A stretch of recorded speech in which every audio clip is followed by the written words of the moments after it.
Was teenage Sarah's taste good? No. I had a flip phone back in that day and it took photos that literally looked like they were taken like on a toaster. It's time for the 13 Nights of Saraween. Hey besties, it's Sarah. Welcome back to my channel. Today I'm bringing to you a reading vlog that's going to be a little bit of fun. It's an experiment. I am going to be reading the paranormal books that I really enjoyed when I was a teenager. To set the scene for all of you, I was in high school from 2006 to 2010. This is around the time that Twilight came out. I think Twilight came out when I was in 8th grade. So you just have to imagine, during this time, books about vampires were crazy popular. There were so many different vampire books that you could read. There was also books about witches, sirens, mermaids, just anything kind of paranormal. There was a book for it. So I reached back in the recesses of my mind and I was like, what did I used to like when I was a teenager? I obviously could have reread Twilight because I was a huge Twilight fan, especially in my freshman year of high school. But then I got to thinking and I was like, no, let's go for the deep cuts. Let's go for the books that maybe not everyone has heard of, or if you were a teenager when I was, then maybe you have heard of it before. I went ahead and I picked out 3 of the ones that I just remember absolutely loving and I ordered them online. I got used copies of them. The first of these is Glass Houses by Caine. This is a vampire book that takes place in a college town. I think our main character is going to college. Even though she's only 16, she's graduated early and she like goes to this place called Morganville, Texas, and she finds out that the town is run by vampires. Next up, we have another vampire book. We've got Vampire Kisses by Ellen Schreiber. I know that this is about, I think, a goth girl that has an obsession with vampires, and there's a boy in town that she really loves and is obsessed with, and she's trying to figure out if he is a vampire. And then lastly, we have the book that actually was genuinely my favorite book when I was a teenager. I loved this series so much. I remember it being so good, so I'm really excited to delve back into it and see if it actually is good. I don't have high hopes for the vampire ones. I feel like those ones are gonna be really cheesy, but this one I actually feel like could be good, and that is Blues for Nightmares by Laurie Faria Stolarz. So this is a witch book about a girl named Stacy who comes from a long line of witches. Her family has been practicing magic for many years and she has the gift of foresight. She can have dreams that tell the future, and she keeps dreaming that her best friend Drea is going to die. And I remember the mystery in this being pretty good. I'm pretty sure I remember who the bad guy is, but that will not spoil me reading this. I'm just excited to relive this because this specifically I remember being so good, and so I just feel like it's gonna be a great time reading these 3 books, and let's just get into it. Okay besties, I'm in a hotel in Savannah, and tell me why this is giving ring light. Like, why is this like such good lighting? Like, genuinely I feel like I'm at home in my office like filming for you guys. Anyways, I am about halfway through Glass Houses by Caine, and I just wanted to tell you guys about it because it has been a trip. At first when I got into it, I was like feeling a little nostalgic and I was like, is this book kind of good? And then the further I got in it, the more I was like, no, I don't think it is good. I think it's just the memories of liking this when I was like 15 years old that really were just like coming forth and making me think that what I was reading was good, but the actual writing and prose could be better. I'm gonna be upfront. I think this vlog might contain light spoilers for these books because let's be honest with ourselves. Are you going to pick up a vampire series from 2006? There is a very low chance that you're going to do that. And I feel like it'll be more fun if I talk about all the silly goofy things that are going on in this book. So our main character in this book is a girl named Claire, and she is just a prodigy. She graduates high school very early and now she's off to college. But the thing is, her parents don't want her to go off to a big university, even though she got into a lot of prestigious schools because she's so young. And so they're like, you can go to school like an hour or 2 away in this place called Morganville. And so she's going to TPU. I don't remember what it stands for, but she lives in Texas. So I know the T stands for Texas. At the very start of classes, she overhears this random girl talking about how she thinks World War II was the war that involved the Chinese. And so Claire corrects her and she's like, no, you're thinking of the Korean War. World War II is Hitler and like Japan and Russia. And she was like, what? Why did you just make me look stupid? And we find out that this girl's name is Monica and she is super popular. She's like that catty, popular girl that just is like a bully to everyone. Monica and her friends have stolen Claire's clothes out of the washer and dryer in the dorms, and she doesn't really know what she's gonna do because she doesn't really own that many clothes. Then her and her friends actually push Claire down the stairs and she gets a black eye, and that's sort of the last straw. And she's like, I literally cannot live on campus because if I do, this girl Monica and her cronies are gonna fucking murder me. And so she goes around looking like in in the newspaper and on bulletin boards trying to see if anyone's like looking for a roommate. And so then she sees this advertisement for this place called the Glass House, and it's like a group of like ragtag outskirt type people who are looking for a fourth roommate. And so she calls the number, and this is the most 2006 thing. When she calls the number, she gets the voicemail. It's like a landline, like their actual like house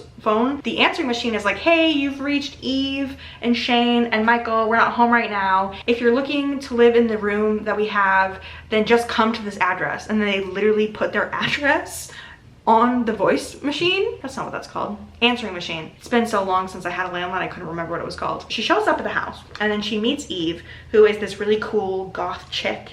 And then she also meets Shane and Michael, who are like sexy young guys. And it is implied that she's probably gonna have a romance with one of them because she keeps thinking about how hot she thinks they are. At first, Michael, who owns the house, it's like his family home, he doesn't want her to move in because he knows that she's only 16. He's like, hey, we won't let underage girls stay here. Like, we'll get in trouble. Like, people will look at me and Shane weird if you live here. That wasn't a great start for us thinking that she might be having a romance with one of them, because they keep establishing that Claire is 16, that she looks really young. It also keeps talking about how tiny she is. It's very comforting to know that even in 2006, that YA trope of being like, oh, I'm just so tiny, was ongoing. I guess that was the start of it, for real. Claire's just this tiny little smart girl. She's so nerdy and she never has any friends. And she really wants to live in this house because she's like, I literally can't go back to campus because like Monica and her friends like beat me up. So eventually Michael feels bad for her and he's like, okay, you can move in. And very quickly we get info dumping. There's a lot of info dumping going on in this book. At this point we didn't know that there was vampires because we're kind of like in Claire's third person limited perspective. But then Eve randomly is like, don't go out at night because of the vampires. And Claire actually doesn't believe her until she has her own run-in with a vampire. She goes out at night because Eve works at this coffee shop called Common Grounds. And while she's at the coffee shop, this very pale guy with like silvery eyes starts talking to her and like entrancing her. And so Eve actually has to save her and get her away from him. And it's this vampire named Brandon, which I thought was very funny.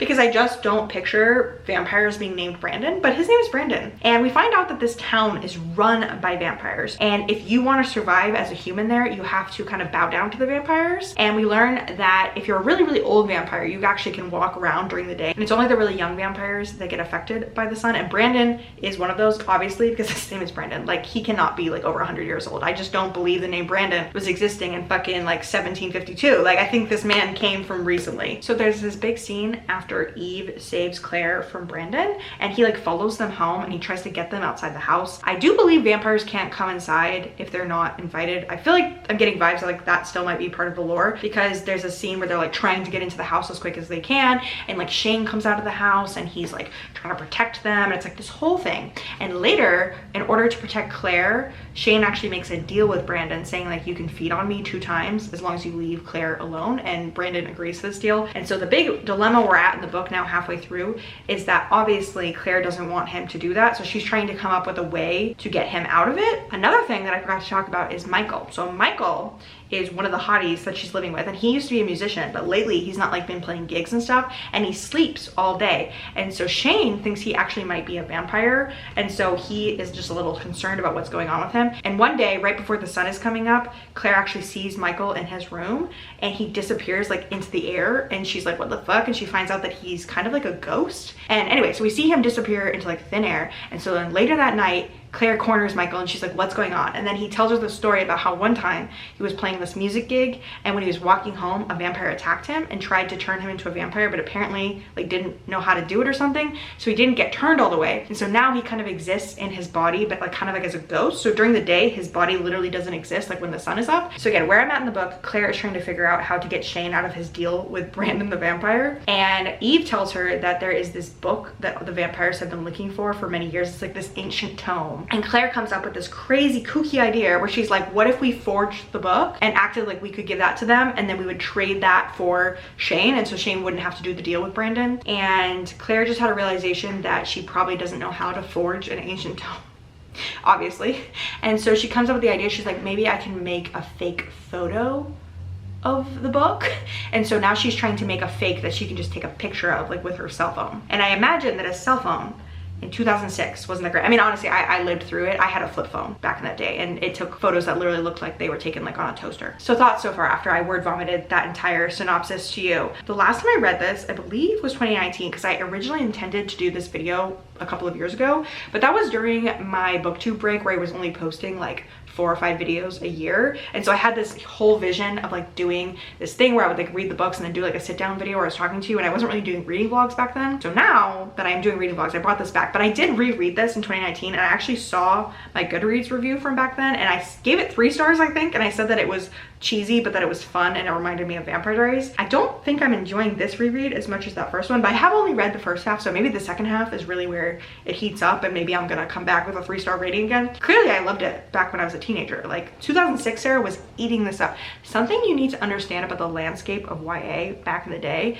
is that everything was vampires. So yeah, I was just live, laugh, loving, breathing vampires back in the day. I don't know, it was just either like contemporary romance of girls going to the beach for the summer and falling in love, kind of like The Summer I Turned Pretty, or books like this, and there was no in between, and that was what I ate up in my youth. Okay besties, I have finished Glass Houses. Also, I'm a little tipsy because Aaron and I went to a Halloween bar tonight and I had a lot of cocktails. Okay, so I think where we left off with this book is that our main girl Claire was trying to forge this book that the vampires were looking for. What's so funny about that plotline is that it literally gets dropped so fast.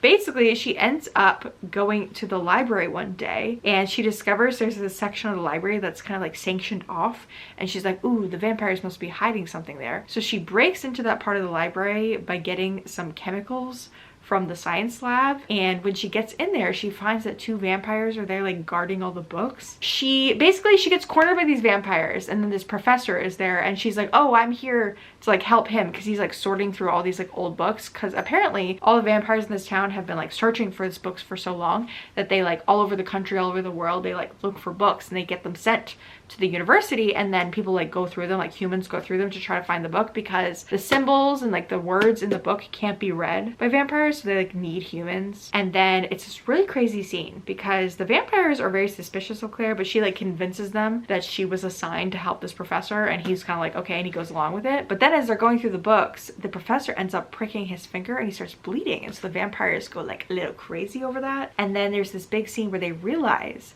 that the professor has been like smuggling first edition classics into his own personal bag so he can like sell them and like make money off of them. So there's this big altercation scene where they're trying to like get her and get the professor, and so they run out of the library. She basically like, throws like, I think it's like liquid nitrogen at them. So her and the professor are running away and they go into the elevator, and suddenly he has a heart attack, and right before he dies he tells her that he actually has the book at his house, like the book that they've been looking for centuries. He's been like hiding it from the vampires, and so then he just dies in the elevator, and it's a very sudden scene. They go to the professor's house and they find it, and then she decides to tell Eve's boss about it. So Eve's boss, I don't know if I talked about him, oh my god, I can't remember his name, but he basically is like very powerful in the town. They don't really know why, but like vampires listen to him. Claire ends up telling him that she has the book, and he acts like really sus after it, and we find out that he is indeed evil. He ends up following Claire home, and we find out that he's actually the vampire that tried turning Michael back in the day. And we discovered that this book that they've been looking for actually has the secret to how to turn vampires. And we find out that the person who like runs the town, like the vampire, is like this woman, again I can't remember her name, and Claire meets her randomly. I did forget to mention there's actually a scene where she has a run-in with Monica and her friends, and they like chase her down into a church, and when she's in the church she meets this like vampire lady, and she discovers that this lady is just like this ancient vampire who kind of subscribes to the politics in the town, but she also seems like she's like above it or something, and she's like evil but like not that bad. But anyway, the vampires try to break in to Claire and everyone's house, like at the glass house, because they know that she has the book in there. I'm gonna be upfront, I kind of lost the plot of what I was talking about. I'm very tipsy right now. Claire tells Eve's boss about this, and we figure out he's sus. He follows them home. We find out that he's a vampire. He's the one that tried to turn Michael into a vampire, blah blah blah. And then the person that ends up saving them is this ancient vampire that Claire met like earlier in the story, and we find out that she is the only one that has the knowledge of how to turn people into vampires, and she's trying to protect that knowledge because it makes her powerful. And she basically tells Claire, turn the book over to me and I will destroy it, and then we'll like have an alliance. And so they kind of agree to do that. And then the way that the book ends is that Shane's dad ends up showing up, and his dad is apparently a vampire hunter because his family obviously hates vampires because they killed his little sister. I don't know if I mentioned that in the earlier clip, but they did. So his dad is a vampire hunter now, and he ends up seeing Michael and thinking Michael's a vampire, so he kills Michael in front of everybody. Anyway, I don't know, that's the general plot of this book. 2.5 out of 5 stars. That's my final rating. I don't know. Well, the writing was kind of lame. It was pretty lame, but that's fine. Okay, besties, a couple of things. Number one, let's admire this shirt that I got yesterday. Aaron and I went to the Highland Games in Stone Mountain, and someone was selling these epic shirts. So I got this one where it's a cat that literally looks like Gandalf. And then I got another one that was wolves howling at the moon. That was just a really important order of business we had to get out of the way. But let's talk about Blues for Nightmares. I finished this recently. I'm sorry that I didn't update you as I was reading. I'm not sure how I feel about it. This was the one that I was most looking forward to because this was truly one of my favorite books when I was a child. By child, I mean like 15, 16 years old. I guess that is a child, to be honest. Did it live up to my teenage memory? No, but I actually didn't hate the story. There was just some very cringy writing in it. So this book centers on our main character, Stacy Brown, which I think is the most average sounding name for a main character. I guess it's better than the modern day YA where they name everybody like Katniss and Aelin and Selena and whatever the fuck. Stacy comes from this long line of hereditary witches. Her grandmother taught her everything she knows. So when we open on the book, Stacy is doing a ritual with a candle and she's carving her roommate's initials onto it. She goes to a private boarding school and her roommate's name is Drea. They've been best friends for a couple of years. I believe they're juniors in high school. And she's been having these nightmares that Drea is going to die. And so she's trying to do this sort of magic spell where the candle will help like fight away her nightmares and she won't dream this anymore because she's really trying hard to ignore what's going on because she doesn't love this dream that she keeps having, even though it is hinted that she has like future telling abilities. Stacy goes to sleep after this ritual and she ends up having the same nightmare she keeps having, which is that she's in the woods looking for Drea and she can't find her and she knows that someone has taken Drea. She feels like she really has to pee. And then when she wakes up, she pees the bed. That is a huge plot point in this book, is that Stacy keeps wetting the bed, which is very unfortunate for a 17-year-old girl. She's obviously very embarrassed by this and it's hard to hide it because they live in a dorm. And so when she wakes up from her nightmares, she has to quickly get the dirty sheets and like hide them. She like hides them under the bed and she says that she's been using a lot of incense to mask the smell and she said that she's been getting away with it, which is shocking to me that candles and incense would cover the smell of urine because I'm pretty sure her side of the room probably smelled disturbingly bad. I don't know why her roommate didn't say anything. For some reason, Stacy has been hiding her dreams from Drea. She doesn't want her to know. I guess she doesn't want to scare her, but we do find out that a few years ago, she used to babysit this little girl named Mara, and she had dreams that Mara was gonna get taken and like put in like a shed or something, and she ignored them and she didn't tell anyone, and then Mara ended up being killed by a serial killer, and so she is just kind of traumatized from that experience. So for some reason, she's like, well, if I just ignore this whole Drea thing, it'll go away. And then we're introduced more to her roommate Drea. We find out that she's blonde, she's popular, she's kind of that like iconic girl that all the guys really want, and she has this on and off again boyfriend named Chad, who Stacy actually has a crush on. I think like last year they actually had a moment where they kissed and she's never told Drea about it, which I will admit that's a little bit of smarmy behavior from your best friend. Like if I had an on and off again boyfriend, even if we were totally wrong for each other, I would not be happy if my best friend was smooching him. So Stacy's been keeping that a secret, but she keeps thinking about Chad and how much she likes Chad. He's a popular hockey player and him and Drea make a ton of sense together, but Stacy, she wants him so bad. And it's very obvious that Chad also likes her. We also get introduced to this girl named Amber, who is sort of their other best friend. She is from a different floor on the dorm and she is very eclectic, very quirky. She has like orange hair. I think it's not natural. I think it's like neon orange hair and she puts it in like little pigtails. She wears like a lot of beads and she just has a very like outspoken kind of crazy attitude. She's one of those like quirky girls, you know, like quirky best friend. So like I mentioned, Stacy did end up having the dream and she wet the bed, and this is when Amber comes to the room because apparently when she was sleeping, Stacy threw the candle that she was trying to use to ward off the dreams out the window and it broke the window, and so now they have a gaping hole and like wind is blowing in. So Amber comes in and then her and Drea talk about how the window is broken, and then Drea takes Chad's old hockey jersey and puts it up over the window. Later the phone rings and we discover that Drea has been talking at night to some guy on the phone, like romantically, and she won't tell anybody about it. It's just this guy that she kind of has a crush on. They've been talking. Apparently it was a wrong number and he called and they ended up, you know, talking, which is a kind of crazy plotline because it doesn't really happen anymore because we don't really have landlines. I'm just imagining being in a dorm and having a landline in your room. This book was written in 2003. I think I read it more like 2006, 2007, but it was already a couple years old before I read it, so it's a very outdated in parts. Some other players in this story that we get introduced to are PJ, Amber's on and off again boyfriend, who is also very eclectic. I feel like he was very coded as bisexual because he loved wearing like jewelry, and he talked about like borrowing the girls' clothes, and the way he like kind of openly spoke about like sexuality and stuff with Amber and whatnot. I don't know, he just kind of seemed bisexual to me the way that he was depicted. I'm not saying that that isn't a stereotype of what a bisexual man would be like, because it very much is, but this book again was written in 2003, so we're just gonna roll with it. And then we're also introduced to Donovan, who is a fellow hockey player on Chad's hockey team, and he's also Drea's childhood friend. Apparently they've known each other since elementary school. He's always had a huge crush on Drea, and he follows her around like a puppy, and he is an artist and he draws lots of pictures of her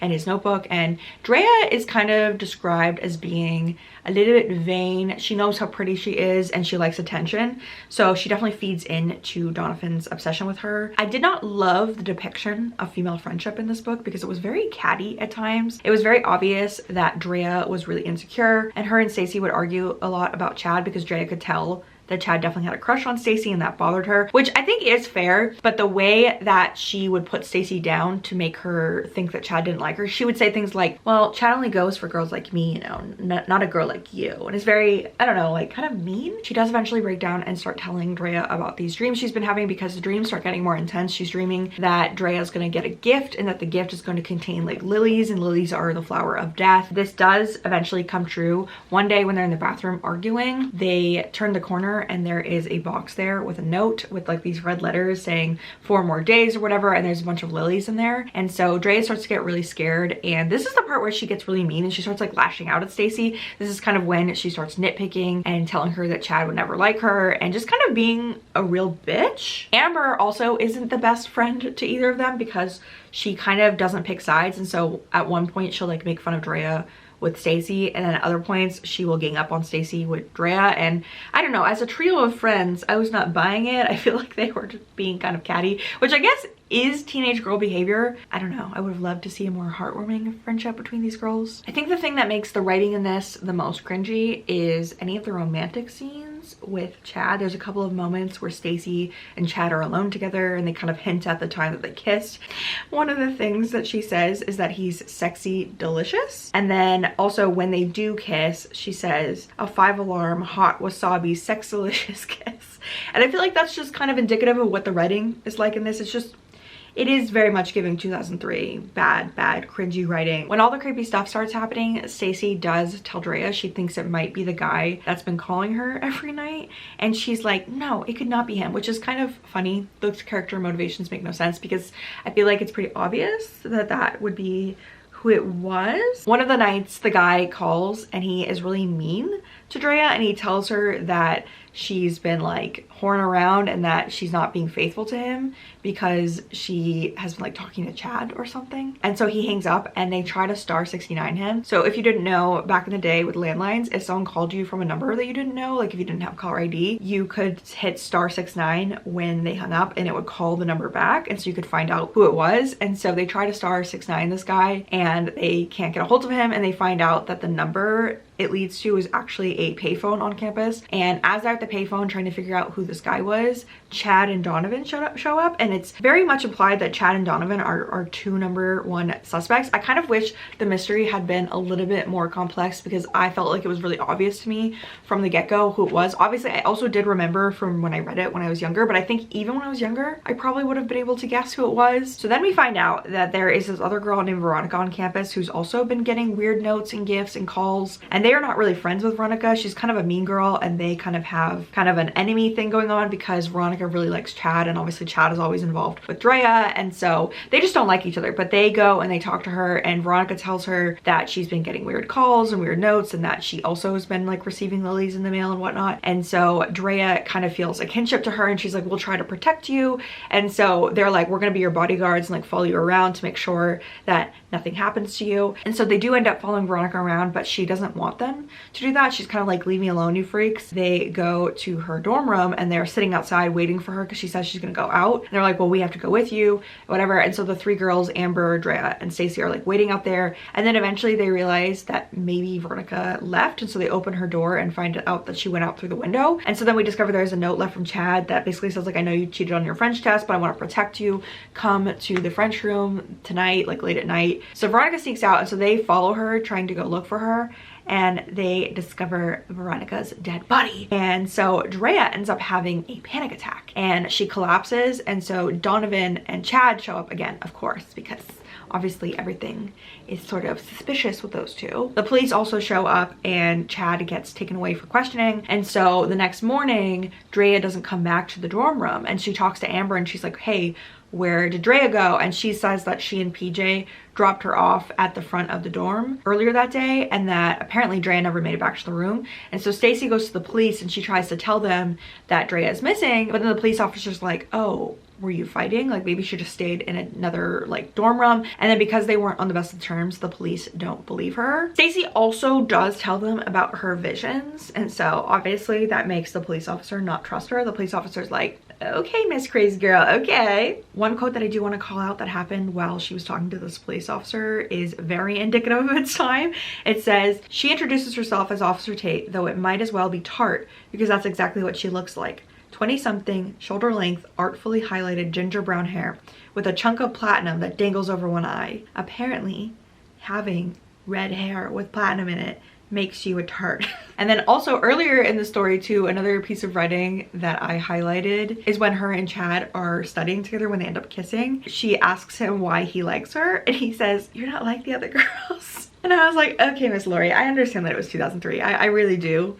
But what a time, what a time. Anyway, fast forwards, we realize that Stacy is the only one that's going to be able to save Drea because she's been missing now for a couple of hours. And so she goes into the woods looking for her. And while she's in the woods, she comes across Donovan, and Donovan's like, oh my God, like I was in the woods and somebody was chasing me, so I'm running away, like we have to leave. Okay, Jan, sure, that's definitely what's going on. But Stacy suddenly has that urge to pee, and she realizes that it's trying to tell her something. So she goes to the porta potties and she ends up finding Drea tied up in there, and she sees that Donovan had set up like a midnight picnic for them. And in his twisted mind, he thought that him and Drea were in love, and that if he just took her and, you know, brought her to this picnic, that she would finally admit that she loves him, that they had a connection, and he's been the one that's been calling her. Also, I don't know why Drea was okay with talking to this guy on the phone, because apparently whenever they would talk on the phone, he would like ask her what underwear she was wearing and they would talk about sex. There does end up being an altercation scene between Stacy and Donovan. She's trying to get a knife that he has from him,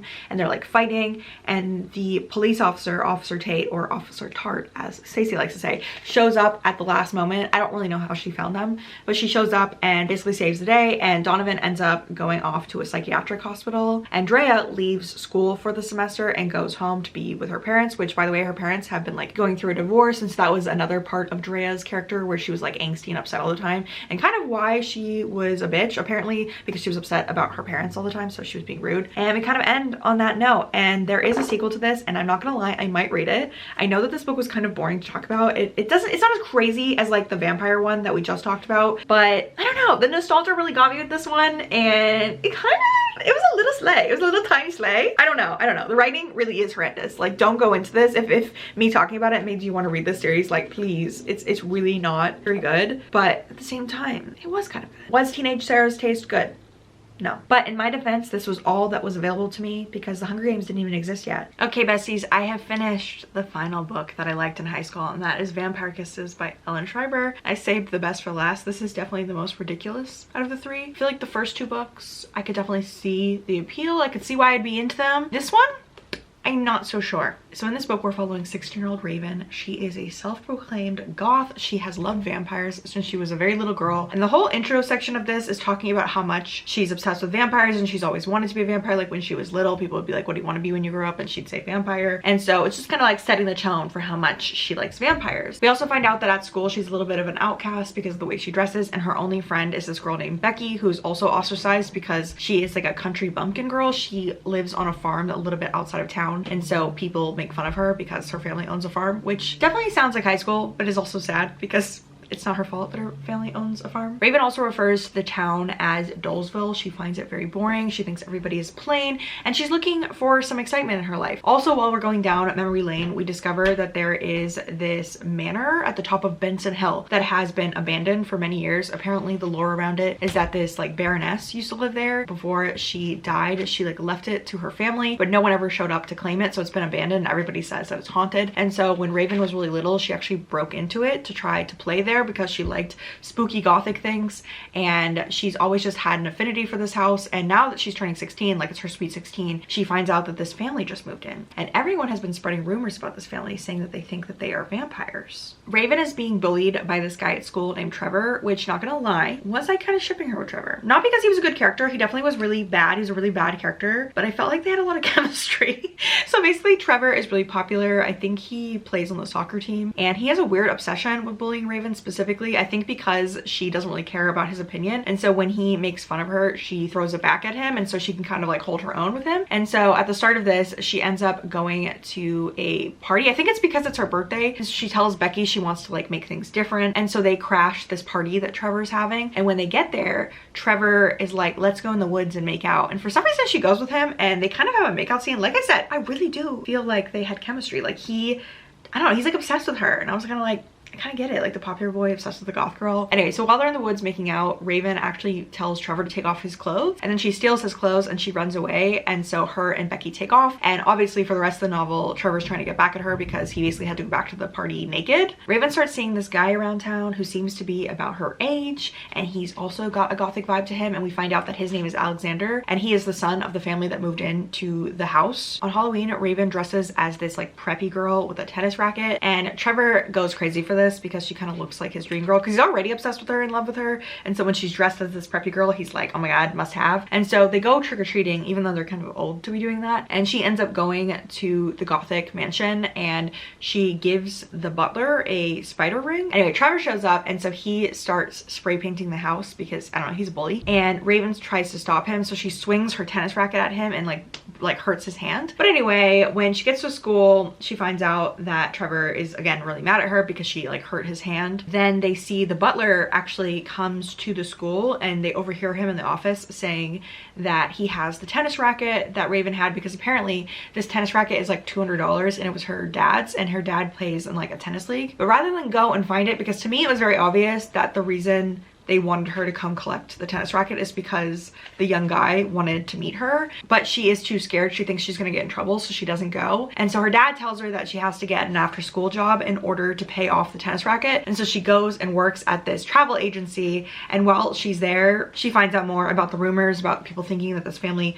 is vampires, because the lady that runs the travel agency is a huge gossip. And so we have a bunch of scenes of her working after school, which were honestly kind of boring. And then Raven cooks up this plan where she's like, I need to go into the mansion, I need to sneak in, I need to find out if they're vampires. And so she breaks in, and she goes in like through the basement, like where she snuck in when she was a kid, and she finds out that they have all these mirrors down there that are like covered. And then she almost gets caught, and at the very last moment she runs out of the mansion because she sees Alexander, and he's there, and he like reaches his hand out to her, and she sees that he's wearing the spider ring. And so finally they do end up crossing paths. I can't remember why. I think she gets an invitation at her house from the butler saying that Alexander invites her to share his company, and so she shows up and they have their first date. You would think that we would get a lot more scenes of Raven with Alexander so we could kind of understand their chemistry and why they like each other, but all we really know is that he kind of has vampire vibes and that he likes that Raven is goth, which feels a little on the nose that a vampire would pick out the only goth girl in town, but that's just me. I did write down some notes of how things get described in this because the writing this is probably even more cringy than the other two. And so when Raven first sees Alexander like fully,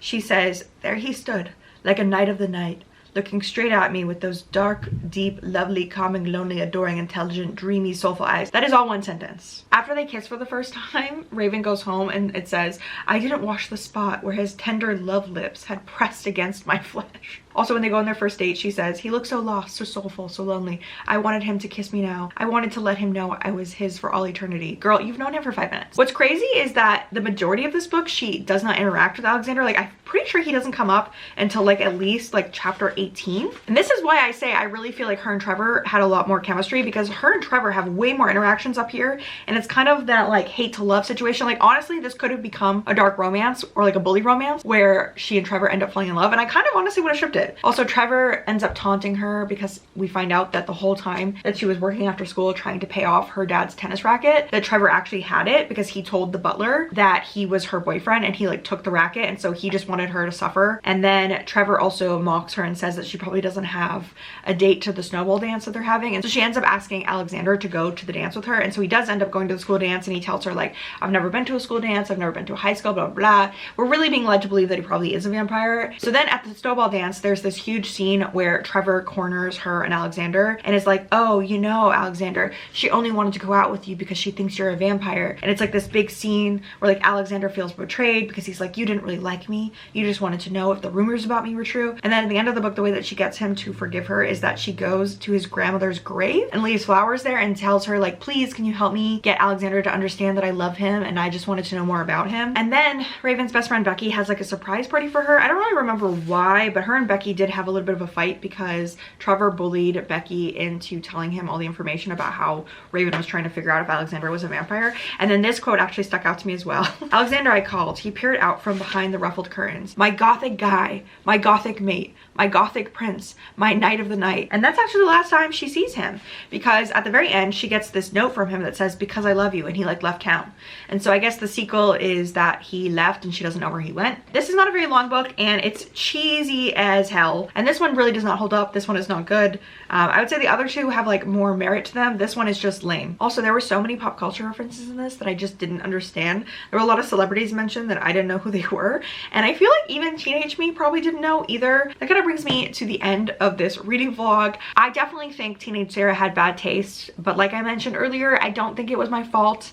I think that there wasn't a lot to go on. Let me know if you read any of these books when you were a teenager. I'd love to reminisce with you, and if you are a lot younger than me, you can just laugh about how lame all of these books are. If you've made it to the end of this video, feel free to use the bat emoji in your comment in honor of all the vampire books that I was reading. And before we go, I'm gonna share a couple of photos of me as a teenager that are just simply something special. I had a perm in high school. Fun fact about me, when I was a sophomore in high school, I got a really short haircut and I hated it so much that I was like, I should go get a perm because I really wanted to look like Christina Applegate in the show Samantha Who. I did not realize that she probably was curling those with a curling iron. I didn't know about hairstyling back then. So anyway, I permed my hair and it looked so bad, and I recently had my hair permed all the way until I think like my senior year. I don't know, it was so bad. So I will share a couple of those photos right now.